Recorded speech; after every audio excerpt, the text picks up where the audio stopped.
Conflict doesn't always arrive loudly. Sometimes it comes quietly, in the pause between words, in the look that says, "I'm tired," in the silence that grows heavier than any argument. Most married couples don't struggle because they argue. They struggle because of how they communicate when conflict appears. The biggest communication mistake couples make during conflict isn't raising their voice, isn't disagreeing, and it isn't even saying the wrong words. It's entering conflict with the goal to win instead of the goal to understand. And slowly, without realizing it, love becomes a debate instead of a dialogue. When conflict begins, many of us stop listening and start preparing our defense. We listen to respond, not to understand. We interrupt, we assume, we defend our intentions instead of hearing their pain. And in those moments, the issue is no longer the issue. The real conflict becomes this quiet question: do you even hear me? Unresolved conflict doesn't disappear. It settles.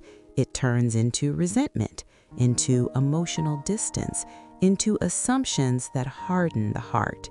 Not because couples stop loving, but because they stop feeling safe being honest. And when safety disappears, communication becomes guarded, measured, and incomplete. Healthy communication during conflict begins with a shift from "how do I prove my point" to "help me understand your heart." It sounds like slowing down, asking questions instead of making statements, listening without planning your reply. Because conflict is handled with humility doesn't weaken a marriage, it deepens it. Marriage isn't about perfect communication, it's about intentional communication. It's choosing understanding over being right, connection over control, love over ego. When couples learn to fight for each other instead of against each other, conflict becomes a bridge, not a barrier.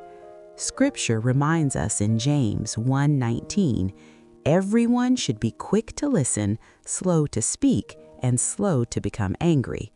Whether your faith is strong, growing, or still forming, this wisdom invites us all to lead with patience, humility, and love. Because healing conversations don't begin when we speak louder, they begin when we listen better. Choose understanding, choose love, choose each other.